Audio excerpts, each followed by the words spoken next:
Bonjour à toutes et à tous, Maël Correa. Dans cette vidéo, je vais vous montrer comment installer une version de Stable Diffusion sur votre ordinateur. Alors attention, pour l'instant, ce que je vais vous montrer là ne concerne que ceux qui ont un PC et encore un PC assez puissant. Alors c'est quoi l'avantage? Eh bien l'avantage c'est que vous n'aurez pas à payer un abonnement pour pouvoir utiliser Stable Diffusion. Alors vous allez vous rendre à cette adresse et avant même de télécharger quoi que ce soit, il est conseillé d'aller vérifier quand même si vous êtes en mesure de pouvoir le faire fonctionner. Ça fonctionne actuellement sur Windows 10, 11 ou Linux.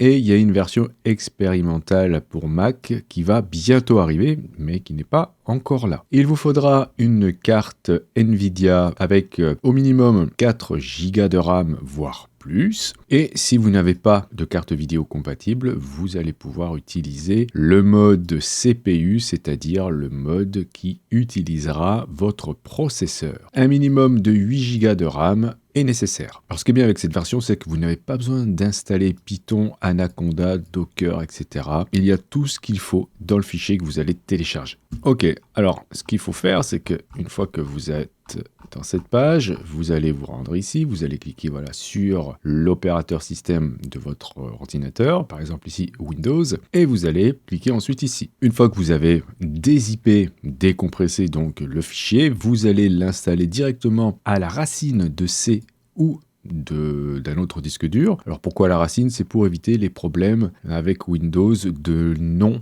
de fichiers qui seraient trop longs. Et comment vous allez le faire fonctionner ensuite? Eh bien, il suffira sur Windows de double-cliquer sur le fichier Start Stable Diffusion UI.cmd. Donc moi il est là, donc quand je fais ça, quand je double-clique dessus, ça m'ouvre une fenêtre dans mon navigateur. Et voilà, je vais pouvoir travailler à partir d'ici. Donc je vais pouvoir rentrer mon prompt là, faire des petits réglages, ajouter des prompts négatifs si besoin, et j'ai ici tous les paramètres nécessaires pour piloter le résultat. Donc là, le seed, donc le côté aléatoire de l'image, le nombre d'images que je veux générer, le modèle de Stable Diffusion, actuellement on travaille avec la version 1.4, les sampleurs, la taille de l'image, je vous conseille de rester avec quelque chose d'assez correct, sinon vous allez faire fondre votre carte vidéo, le nombre d'étapes, l'échelle de guidance, le format de sortie, vous pouvez choisir du PNG ou du JPEG. Si vous voulez voir ou non l'image apparaître lorsqu'elle est calculée, c'est le Live Preview. Si vous voulez corriger les visages, et si vous voulez augmenter par 4 la taille finale en utilisant un autre algorithme basé sur l'intelligence artificielle qui va pouvoir agrandir votre image en y recréant des détails, et vous avez cette option qui vous permet de ne montrer que les images qui sont correctement agrandies. En dessous, vous avez quelques modifieurs que vous allez pouvoir ajouter à votre prompt. Donc vous avez ici les styles de dessin, vous avez les styles visuels. Okay, donc c'est plutôt bien fait, hein. On a ces petites images là nous permettent de nous rendre compte voilà, du futur résultat. Donc voilà, je ne vais pas tous vous les faire. Vous avez pas mal de choses intéressantes à voir ici. Donc comment ça marche? Eh bien c'est très simple. Je vais tester ici avec le prompt qui est toujours le même par défaut avec ce programme. Et je vais cliquer sur Make Image. Donc la première fois que vous le lancez, c'est un peu long, le temps que tout se mette en route. Vous avez la petite fenêtre de commande qui vous montre l'avancée du calcul. Et voici une première image. Comme ce prompt n'est pas super terrible quand même, on va aller sur Lexica. J'ai fait une recherche sur des petits animaux de compagnie et on va voir par exemple ça, pourquoi pas. Je vais copier le prompt sans me préoccuper de savoir comment il est fait. Je vais regarder le guidance scale quand même et peut-être les dimensions ou pas. Donc je vais le laisser en 512. Je vais coller le prompt, voilà, et je vais juste relancer le calcul. Donc vous voyez que là ça va beaucoup plus vite que précédemment. Ça s'est calculé en quelques secondes alors qu'avant ça avait mis plus d'une minute. Donc voilà pour un premier résultat. Vous pourrez bien sûr évidemment recommencer autant de fois que vous voulez puisque c'est votre ordinateur qui le calcule. Vous n'avez pas d'abonnement et vous pouvez tester d'autres sampleurs. Ça c'est intéressant pour voir si ça donnera pas un meilleur résultat avec autre chose. Donc tester. Je vais tester avec celui-ci, DPM2A. Ok. Je vais me remettre avec l'ancien et je vais aller plutôt modifier l'échelle de guidance ici. Je vais le mettre à 15 et ça aussi, ça a beaucoup d'impact sur les résultats. Alors 15, pas 50. Voilà. Et ainsi que le nombre d'étapes ici. Donc on peut demander aussi du coup à calculer plusieurs images, je vais en mettre 4. Donc voilà, le fait d'avoir augmenté l'échelle de guidance, vous voyez qu'on obtient des résultats complètement différents, beaucoup plus intéressants que ce qu'on avait au départ. Bien, alors, lorsque vous allez survoler les images, vous avez la possibilité de faire en sorte que l'image choisie devienne une image de référence, ou alors de la télécharger, ou alors de faire des images similaires, ou alors de doubler la taille, de recommencer, ou d'aller augmenter l'échelle. Sinon, vous pouvez cliquer sur Remove pour supprimer. Par exemple, ceux-là, je ne trouve pas très terrible, je les supprime. Alors, je ne les supprime pas de mon disque dur, je les supprime juste de la fenêtre de prévisualisation ici. Et là, ce qui est intéressant, c'est que vous avez le prompt, vous pouvez le recopier, etc. Alors, où sont enregistrées les images? Eh bien, vous allez ici dans Settings, vous pouvez déterminer ici l'emplacement de la sauvegarde.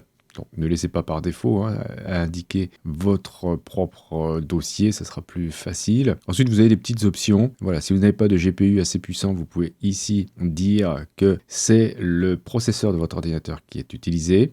Vous pouvez demander d'avoir une précision accrue. Alors attention, par contre, ça va consommer un peu plus de mémoire vive sur votre carte vidéo. Et vous pouvez demander, en cochant cette option, d'avoir la version bêta toujours à jour. Ce qui vous permettra, à chaque fois que vous allez relancer, eh bien, de faire une mise à jour et de lancer la version bêta. Donc ça, c'est plutôt sympa. Bon, ça sera peut-être un peu moins stable, mais au moins vous avez à chaque fois les nouveautés, les dernières nouveautés. Donc on va faire un autre essai avec une image de référence.